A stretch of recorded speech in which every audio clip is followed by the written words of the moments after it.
Hello everyone, welcome to EPG Pathshala. Today we are looking at the paper English Literature from 1590 to 1798, and we shall be looking at the module on Ben Jonson, paying particular attention to his play Volpone. I am Anna Kurian and I teach at the Department of English, the University of Hyderabad. First of all, a brief introduction to the life of Ben Jonson. Now, Renaissance drama, leaving aside Shakespeare, is still full of several major dramatists whose work continues to be read, acted, performed across the globe.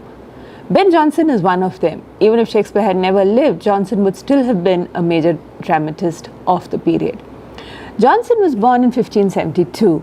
And he went to school where he was taught by a classical scholar, and this gives us the reason for some of his great pride in believing that he knew better Latin and Greek than Shakespeare did. He served briefly in the British Armed Forces, and finally, of course, he joined the theatre. Now, he came from a fairly humble background. He was son to a bricklayer, and for a brief time, he served as a bricklayer. He was apprenticed to his father. But after that, he went into the armed forces, and then, of course, he joins the theatre and in Philip Henslow's company. Now, Philip Henslow's company was a rival company to Shakespeare's company. Now, he begins writing plays, some of them successful, some not so successful, but the early years of his career are known more for the kinds of trouble that he ran into. Like Marlowe, he seemed to have an adventurous life. So he killed a co-actor. He authored a seditious play, went to jail for it, spent some time over there, and so on and so forth. So there was a lot of activity in Jonson's life, which was not restricted only to the theatre. His first major success was Every Man in His Humour, a comedy of humours, which is what Jonson is primarily famous for. This and the city comedy is what he is famous for.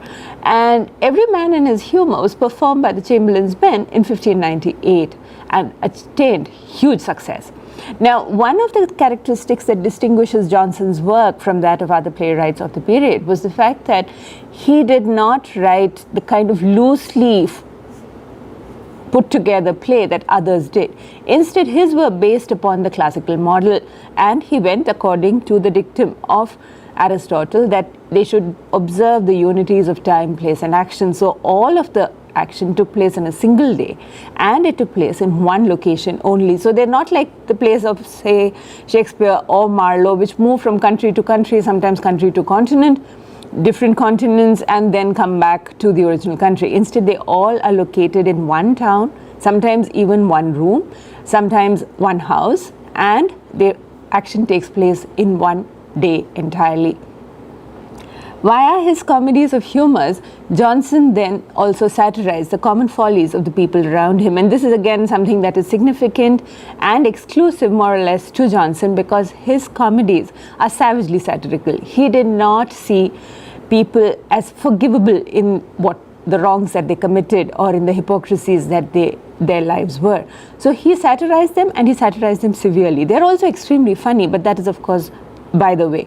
What is crucial is the fact that he saw people's immorality, lack of kindness, and so on and so forth, and then he put them up on the stage and mocked them. He started writing plays of this sort, but then in between his career fell off for a while, and during that period he decided that writing masks was the way to go. And during this period is when he gets the patronage of James I. He found favor with royalty. His masks were played out in the court of James I and his wife, Queen Anne. And in fact, Anne participated in masks such as the Mask of Blackness. Now, his most successful plays, apart from Every Man in His Humour, and later on he had a sequel to it, or a follow-up to it, which is called Every Man Out of His Humour. But apart from those, his most successful plays were Volpone, written in 1606, The Alchemist in 1610, and Bartholomew Fair, 1614. And all of these are satirical plays, interestingly not always set in England, and yet satirizing contemporary British society. There is speculation as to whether Jonson can be considered the first poet laureate of England, and this is because the royal court, James and Queen Anne, they gave him an annual pension in 1616, and therefore then he is said to be the first poet laureate of England. Now, Johnson is also interesting because though his work declined, the quality of his work was not seen as great in the later years of his life in the 1620s and thereafter. Johnson was still seen as this heroic figure in the world of letters as well as the world of the theatre, and he continued to be a major influence on a whole bunch of young poets and writers, and they call themselves the Sons of Ben or the Tribe of Ben. So a lot of writers who then found him their inspiration and their mentor. We also see Ben Jonson significant in one other fashion, and that is because he is the first man, the first playwright who decides that his own plays are worth publishing. So he got a complete works of Ben Jonson published at his own expense and during his own lifetime. This is not something that was common practice during the period. In fact, most people considered plays to be ephemeral. Johnson did not, so he got everything published during his own lifetime. We move on now to a plot synopsis of Volpone. Volpone is set in 17th century Venice. Now, Venice itself as a setting is significant in a lot of plays and appears in a lot of plays of the period. We, of course, can think of Shakespeare's Merchant of Venice as one example, but there are also others, such as Othello, which also begins in Venice and then later on, of course, moves to an island, Cyprus. But when you look at Volpone, Volpone is set in 17th century Venice, and all the incidents take place in the life of the eponymous character Volpone himself in a single day. Now, all the characters in the play are named after insects or birds or flies or animals. So Volpone is the fox, his servant is the fly, Mosca. And they are setting up a story by which they are deceiving three fortune hunters, Corbaccio, Corvino, and Voltaire, and they are trying to cheat them out of their money.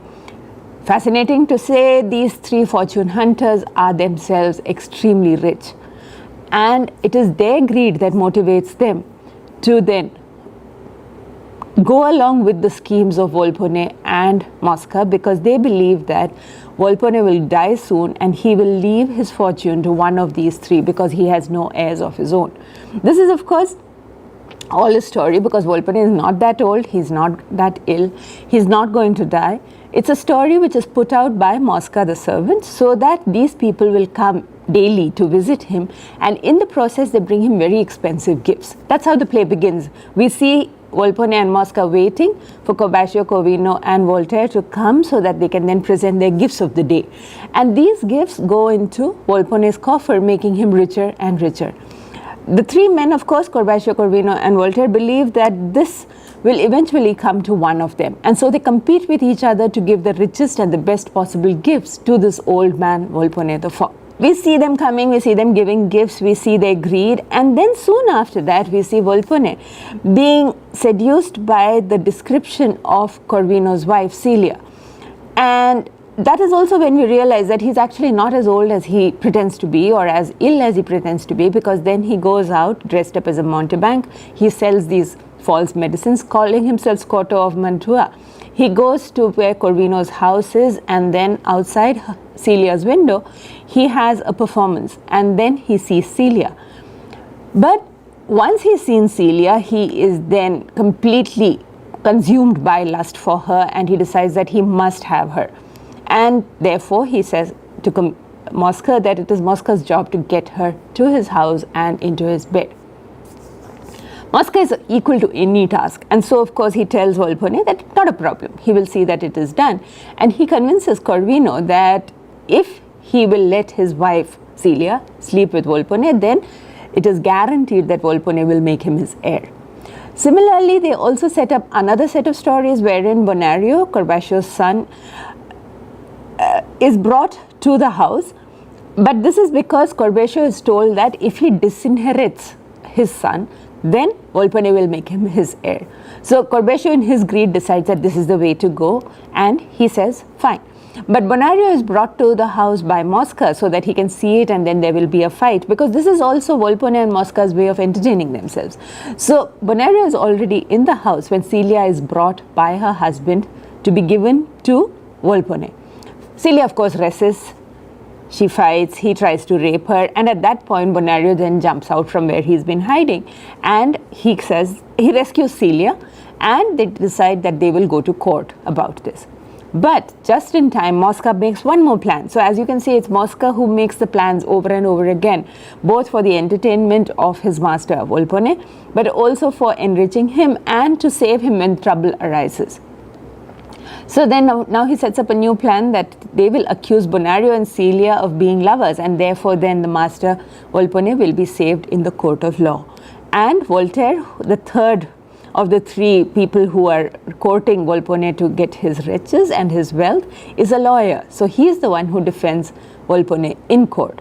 There is a small subplot where you have Lady Politic, her husband, Politic would-be, and Peregrine, who all three of them also show us how English travellers behave when upon the continent. And Mosca tricks them as well, because Lady Politic also comes to Volpone hoping to become his heir and is even willing to sleep with him for this reason. So he tricks Lady Politic into believing that her husband is cheating on her with a courtesan, and therefore then Lady Politic leaves Volpone and goes away. Then of course you have a courtroom scene, and there Volpone behaves like this really old and ill man who cannot obviously do anything, let alone try to rape a girl. So he is acquitted, and Bonario and Celia are to be punished. And Volpone could at this point then maybe have lived happily ever after, except that he decides he has to have some more entertainment. So he decides one more trick, which he will play on the three people whom he is cheating or whom he is gulling. He tells the story that he is dead and he wants to see the legacy hunters come to his house and become his heir. And then he wants them to be told that it is Mosca who is going to inherit all his fortune. At this point, of course, things begin to fall apart, because Mosca decides if he is going to get all his fortune, he would really like to get all his fortune. So he decides then that he will not step back and he will take the money that will be coming to him because of Volpone's so-called death. At this point then, what we have is Mosca announcing the fact that Volpone is dead. The three fortune hunters come to find out which of them has been made the heir, and they discover that it is Mosca who is the heir. Volpone is of course hiding in the background, falling around with laughter, because they are so unhappy and they are so angry because of what has been done. But then Mosca decides that he will keep up the act, because then he can get Volpone to part with half his fortune to him. Once again, they go back to court, because Volpone is so angry with Mosca that he says he will go to court and fight it in court. So he tells the whole story in court, all of it. And that is when justice is finally served, because the judges then sentence him and Mosca to imprisonment. And the three fortune hunters as well are given their punishment, especially Corvino and Corvecchio. Corvecchio because he was going to disinherit his son, Bonario, and Corvino because he was willing to make his wife sleep with somebody else, all for the sake of money. So Celia and Bonario are finally given a lot of money. So Celia returns with her dowry trebled to her own father's house. Bonario is given his father's fortune, and everything ends with justice being given to all those who are greedy, all those who were avaricious, and all those who played upon the passions and the gullibility of others. So what we see then in this whole story is a series of intrigues, and it's all dramatically compressed because all of this happens in a day. So there are 2 visits to the judge, there are several visits to, of course, Volpone's own house, and a lot of action which takes place through the course of the play. It's frenzied, the action, but all of it also then shows us how this frenzy is a result of excessive indulgence, of course, of great greed and the desire for material pleasures. And for this to be corrected, then something has to be done, and that is how the plot then finally ends.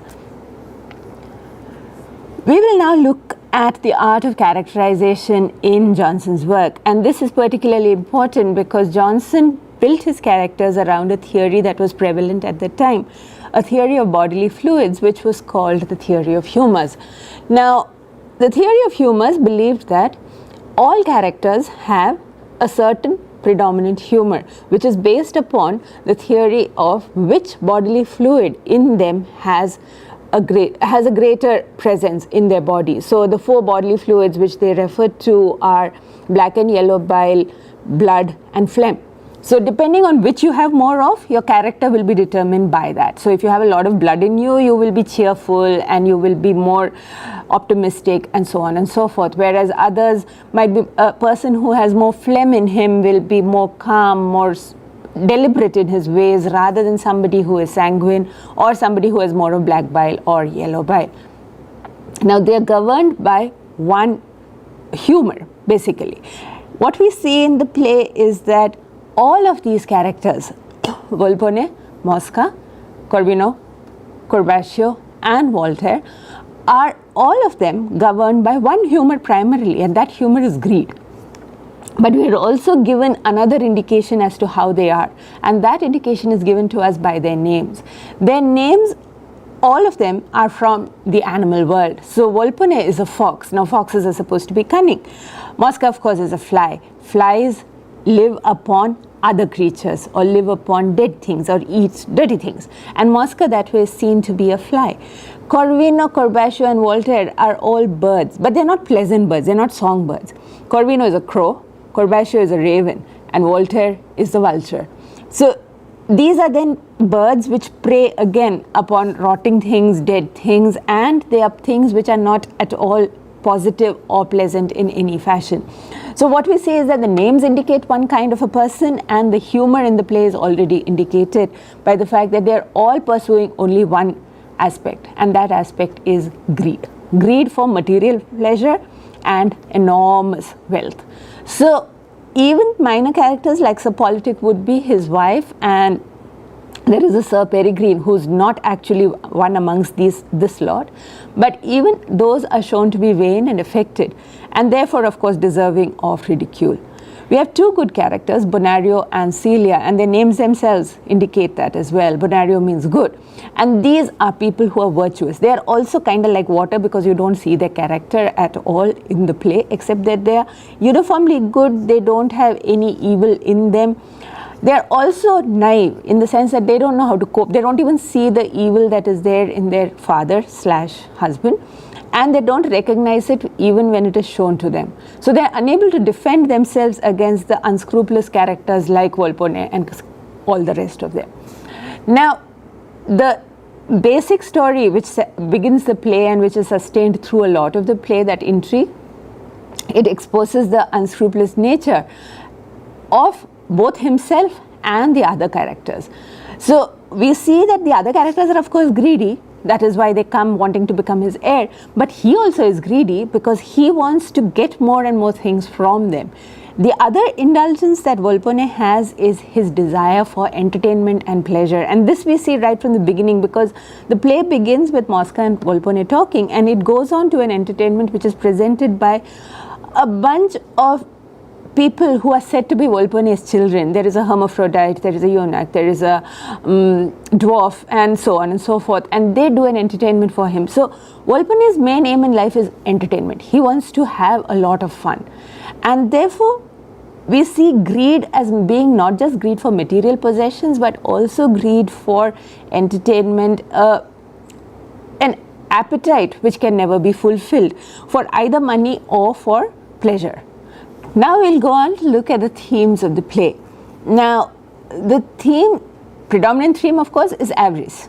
Avarice, which can also be codified as greed, and which afflicts most of the characters other than Bonario and Celia. Now, alongside the theme of avarice, there are also the themes of disguise and of ignorance, of appearance and of reality. And these are all connected to the theme of greed, because it is what they do for the sake of their greed that leads to these other themes as well. They disguise themselves, they are ignorant of the schemes that are being hatched, and there is the constant disjuncture between appearance and reality. We also see within the play the falsity of appearances, and this we can explore a little bit in detail, because the falsity of appearances depends also upon what they pretend to be and what they actually are. And this you see most of all, of course, in Volpone and Mosca. Volpone, who, when the play opens, is full of life, but once the three suitors come to present their gifts, he descends into his bed and he becomes this really old, ill man who Mosca says is about to die, will die any moment. So there is the appearance that he presents, and there is the falsity of that appearance which fools everybody else around him. Similarly, Volpone also then puts on a disguise when he goes out to meet Celia, when he wants to see Celia, having heard of her tremendous beauty and her great charms. When he goes out to meet Celia, he dresses up as a mountebank, that's a peddler of as a peddler of medicines which are basically false, which don't work. Once again, medicine which is supposed to heal people, which he is actually giving out, is something which is useless. So he goes out once again, you have appearance and reality both in terms of his disguise. And the fact that he just goes out and is able to put up a performance also gives the lie to his previous performance.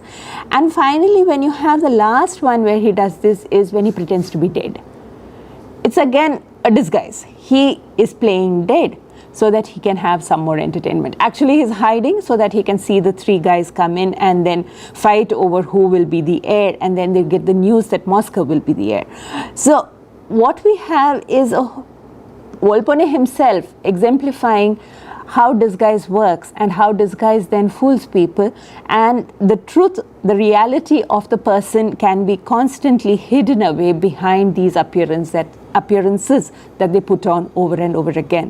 One other significant factor which we can see in one of the characters, Corvino, is that he presents the appearance and has till this point presented the reality of being a very jealous husband.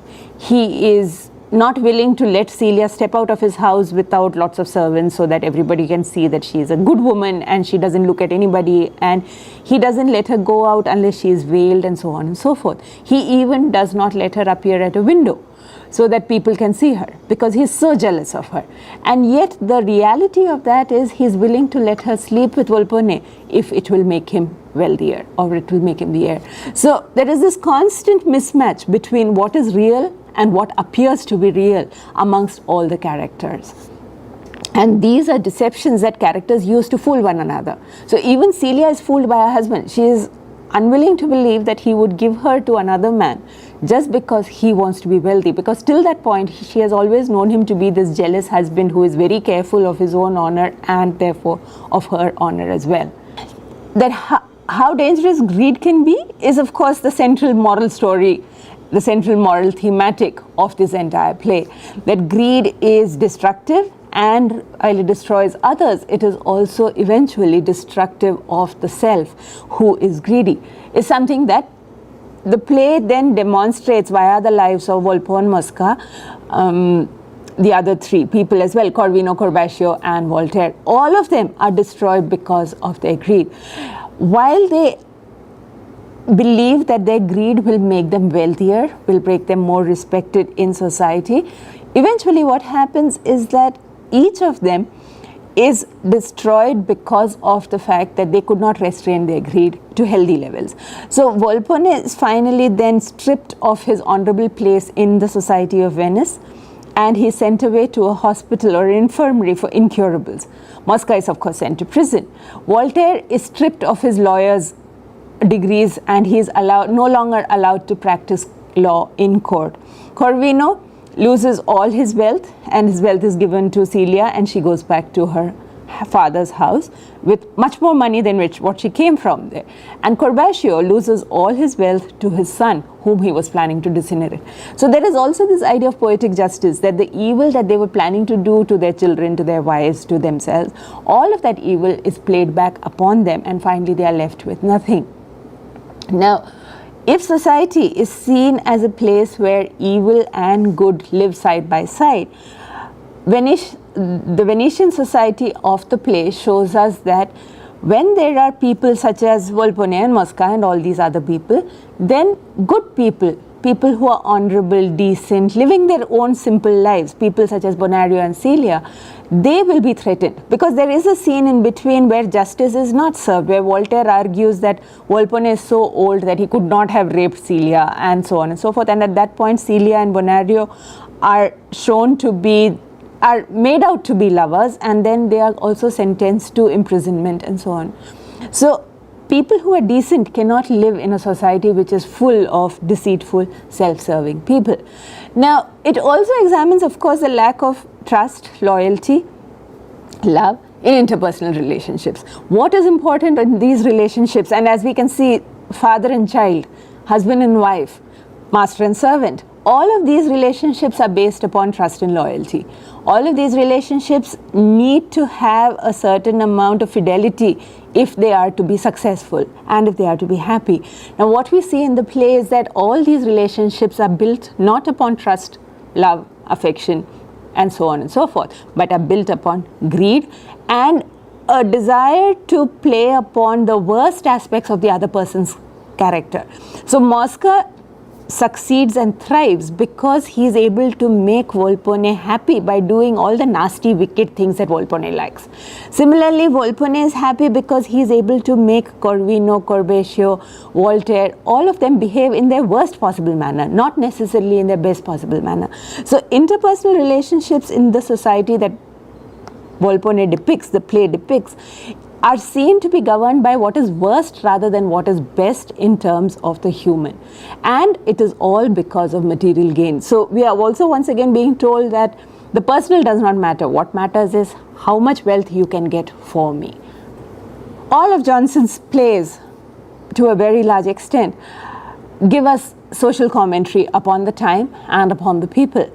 Now, though this is set in Venice, we also know that he is attacking the kind of society that was there in Britain, in England, in London during this period. And the satire that he wreaks upon the people of Venice within the play is also a satire that is seen to be directed at the people in England itself. Now, Venice, of course, has a different standing as well. Venice during the early 17th century and the late 16th century was the hub of all trade. It was also a place of immense, enormous wealth. Now, this wealth made people greedy, immoral, etc. All the things that we see within the play. And so Venice, which is the center of all corruption, is then shown to be perfectly similar to London in the early 17th century.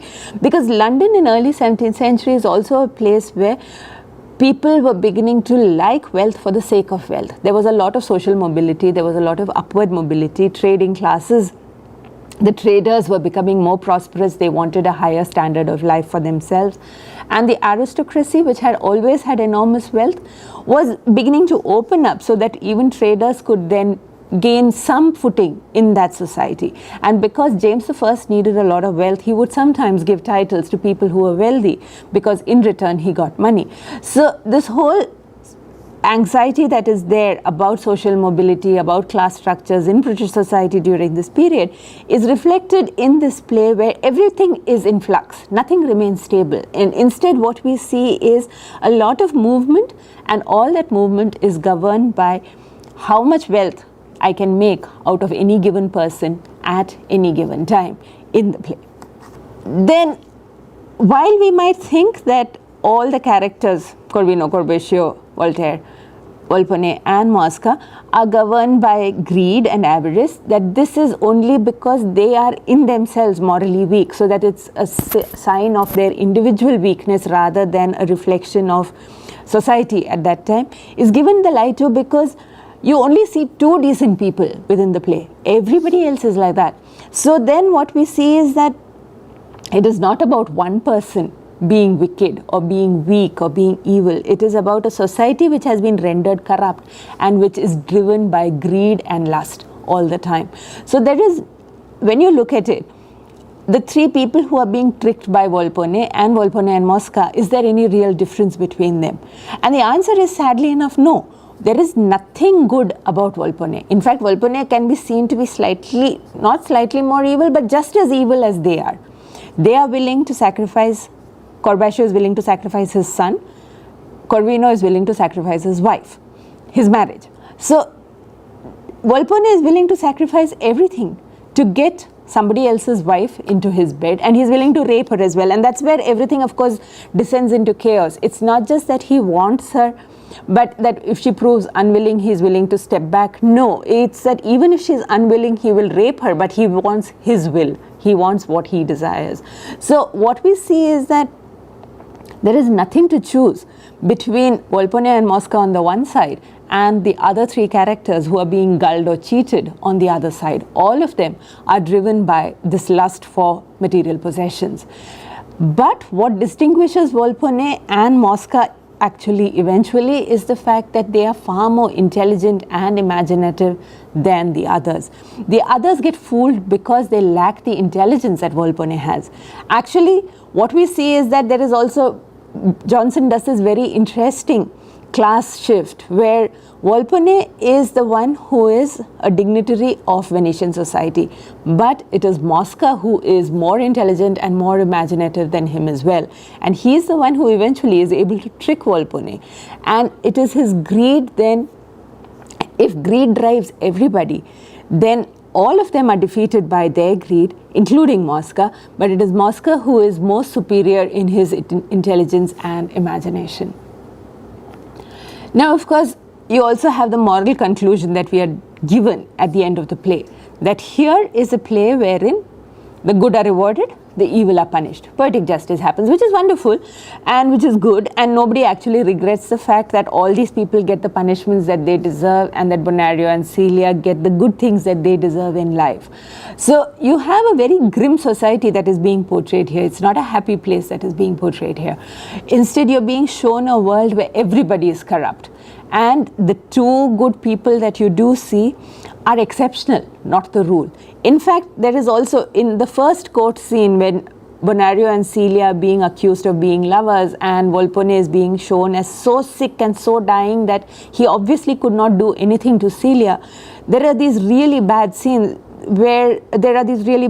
as well and dialogues as well, where even the judges in the court are interested in getting some wealth. So when they see Volpone dying, they're like, we also have daughters. Would you be interested? Because then they could also have a share in the wealth. So everyone in the society is seen as being wicked, greedy, and lustful for material pleasure or material prosperity, and nobody is therefore then good apart from these two characters, Bonario and Celia. So the selfishness of the wicked governs the entire play, and there is no personal fulfillment. This is something which is striking, that we don't see Celia going away happily with the usual romantic comedy ending where marriage is working once again. Instead, we see her going back alone to her father's house. She has lots more money, but that's about all that she has. Bonario similarly will have a lot of money, but he does not have personal fulfillment. So you see the wealth being distributed, they have material prosperity, so the reward for the good is not that they live happily, but that they get prosperous. That is all there is. There is no personal happiness that comes because of goodness within the world of the play. We've been looking at Ben Jonson's Volpone, and we've been talking about the various aspects of the play. We looked at the themes, the characters. We of course summarized the play, and we also talked in brief about the fact that it's a socially critical play, and this should remind us that the Restoration writers of the comedies in later years would have been inspired then by Jonson's comedy of humours as well. Thank you very much.